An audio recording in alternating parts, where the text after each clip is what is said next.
Hi, everyone. Welcome to another tea time with me, Amanda Prochaska. I'm so happy that you're here. Today, we're going to be talking about the second portion of our 5-part series related to Alice, which is our methodology at Wonder Services on how you can lead change effectively. And it's not easy. Some of these concepts are simple, but we are going to be talking about leading with love today, a very underrated word in the corporate world. We talk about it a lot under different terms, but we're going to simplify today and summarize and use the right word, which is love. So let's go ahead and get started.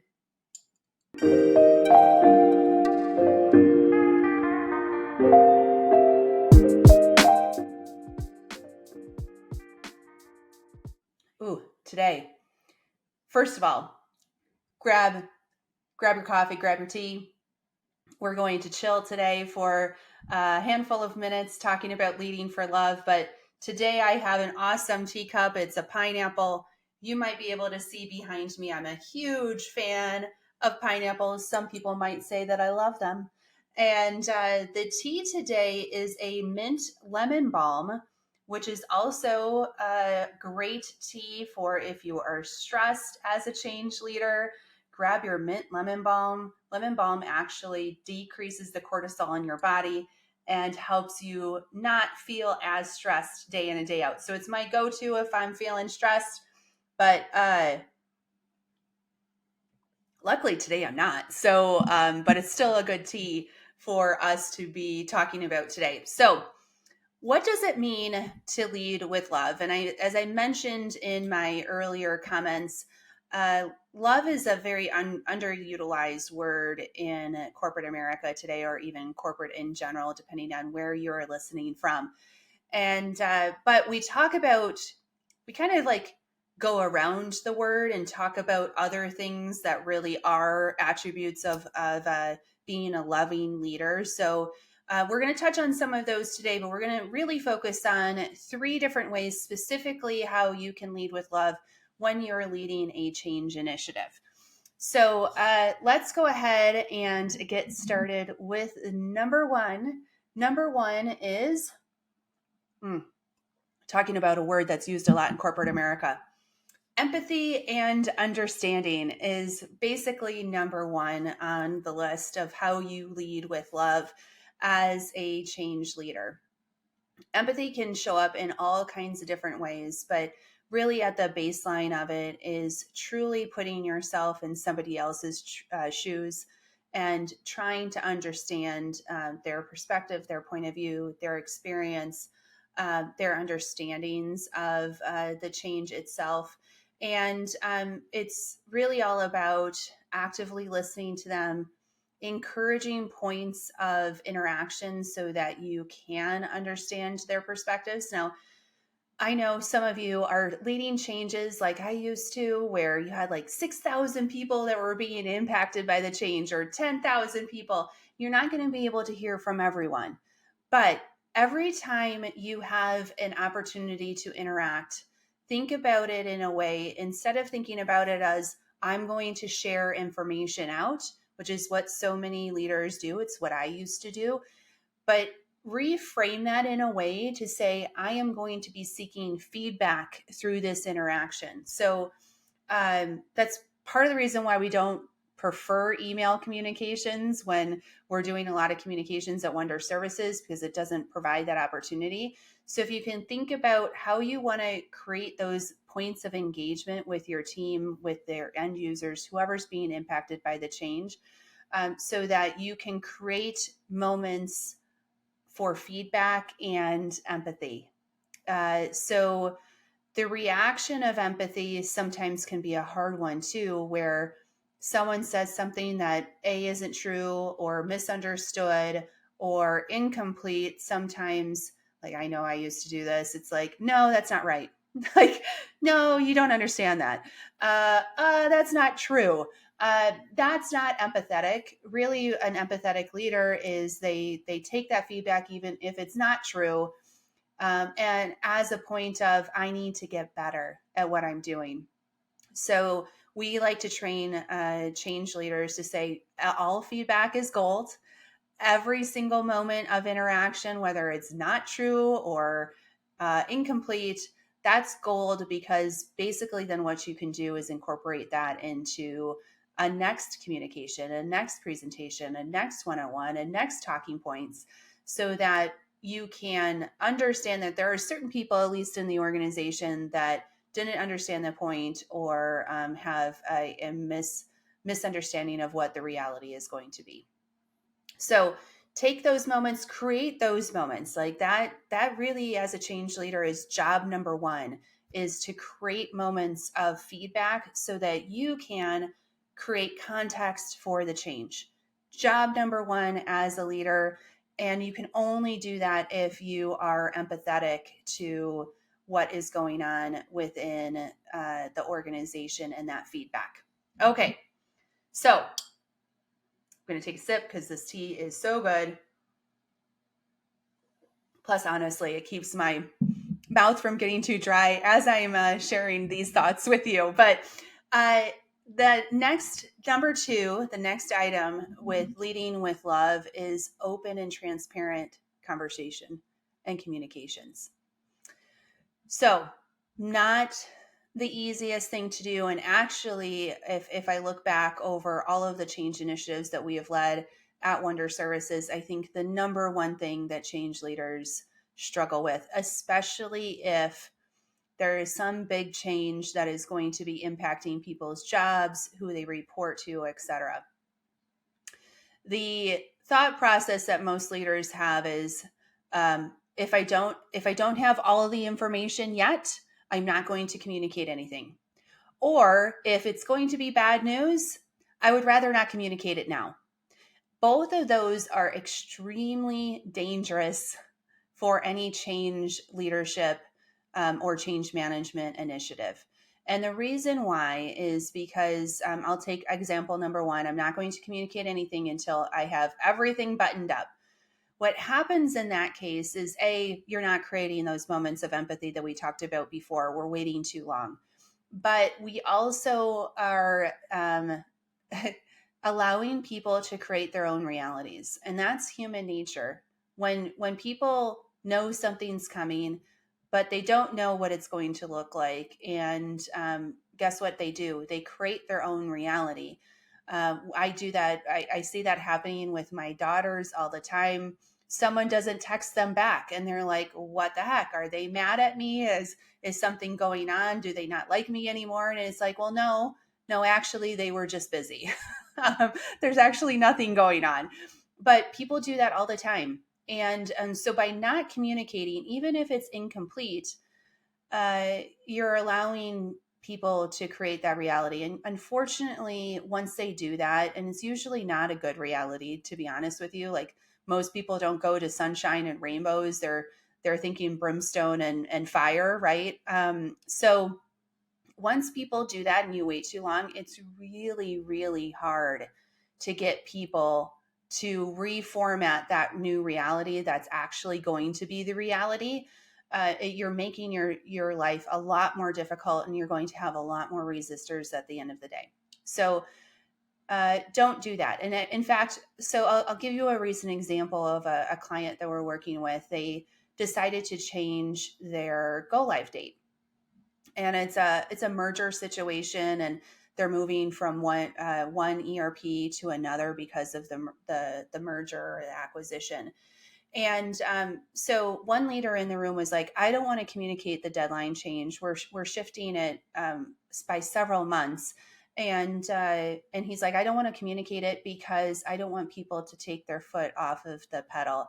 I don't want people to slow down their work or say, hey, this isn't a priority anymore, because now we have 5, 6, 7 months more of time. And totally a valid concern. And that is a reaction that people could have. However, what happened is we didn't communicate for a few days.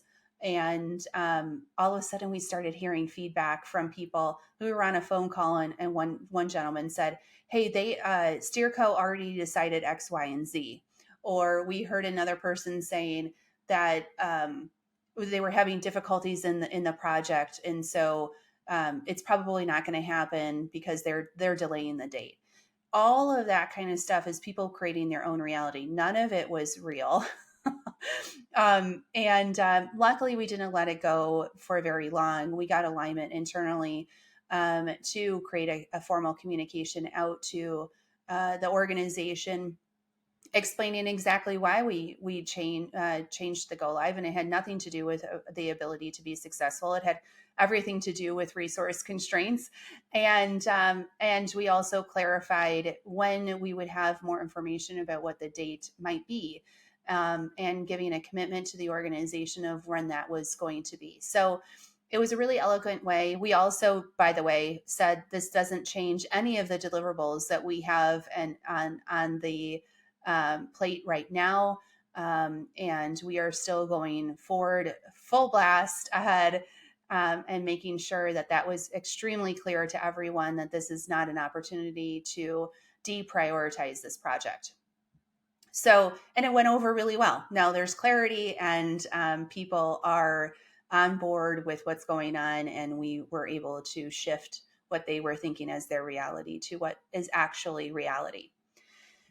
The other point that people get hung up on is, oh my goodness, this change is going to maybe we're having a different size of an organization as a result, or we're going to have to reorganize, or even some of the stuff that comes up in procurement a lot is we're talking about automating people's jobs, and people get really nervous about that. So instead of communicating anything about that, we are just not going to say anything. We're just not going to say anything at all because we don't want people to get nervous about their jobs.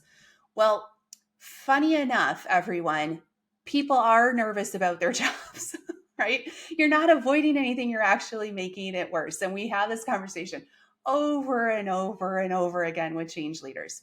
So I'm going to stay on the automation track just to make sure that this is relevant to you. So we had a client who was deploying a source through pay solution, and a large part of their journey was to automate the buying role through use of catalogs, et cetera.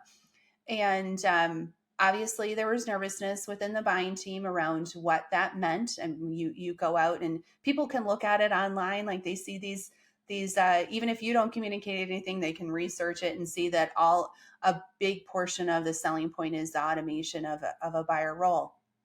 So instead of not communicating anything, we went in head first. We said, hey, buyers, this is an amazing opportunity for you to, if you want to, because not everyone wants to upskill your job.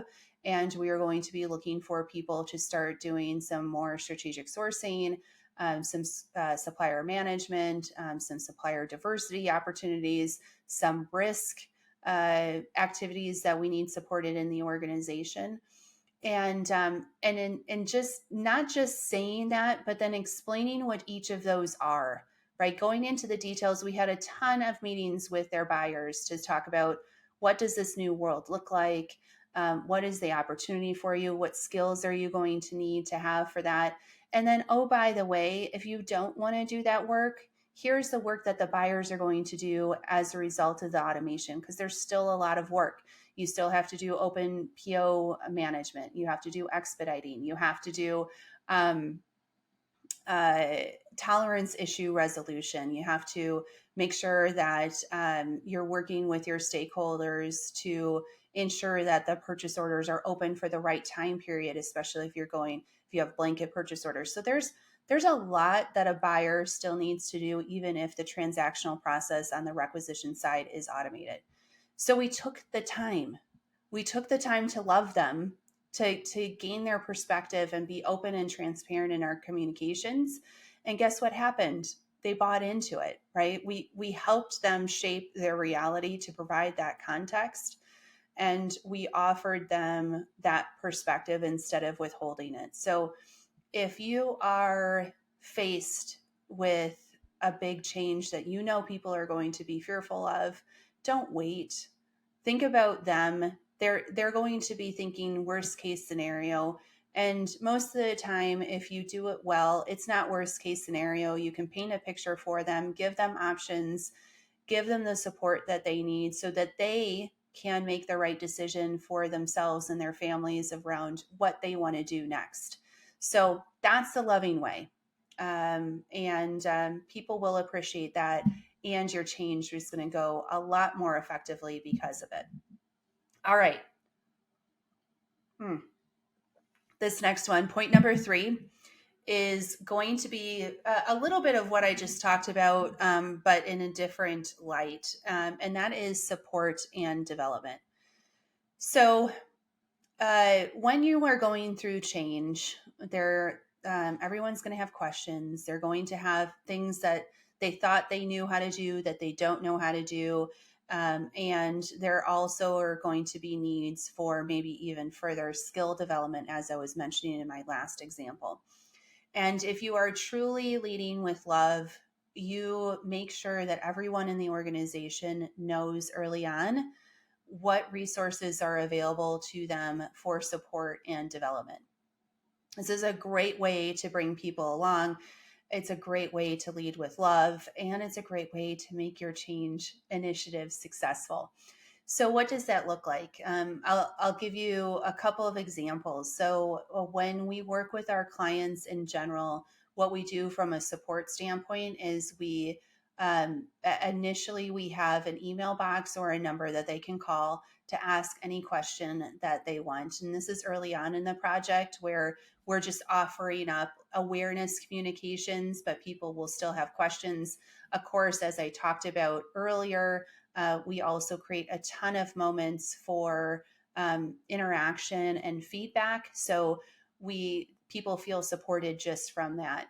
As we go through the project, then we do some Q&A forums, especially with the groups that are going to be supporting the majority of the process. So for a procure to pay implementation, that's usually buyers and accounts payable, but you can apply that. We call them core user groups. So these are the people that are going to get the questions from end users or from suppliers or from customers or wherever you are creating this change.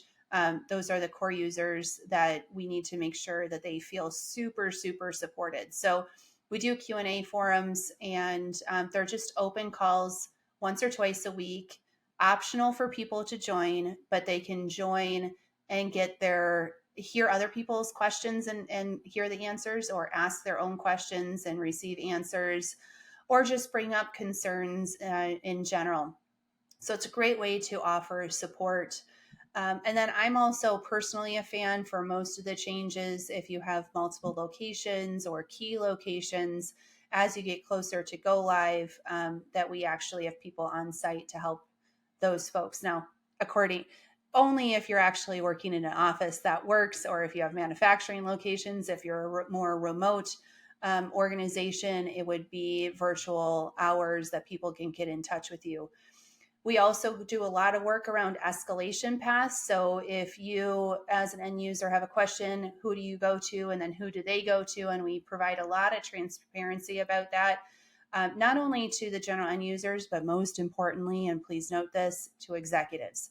Executives are the first ones not to follow the escalation path, or to take some little small thing as you're going live and blow it up into a really big thing and like copy everyone and their brothers on these emails. You've been there, you have. So I know I have. But talking with the executives to say, we are expecting these types of issues maybe to bubble up to you. If they do, please direct them to this email address, or call this person, or come to this war room, whatever that structure might be for you. But don't forget to talk to the executives, because you don't need that noise at Go Live and post Go Live. And then on the development side, this is a little bit of what I was talking about earlier. Being transparent and open up front in your communications leads to another conversation around development, especially if you're expecting people's skills to change, or even just the work to change day in and day out. We start talking about what to expect from a training standpoint almost on day one.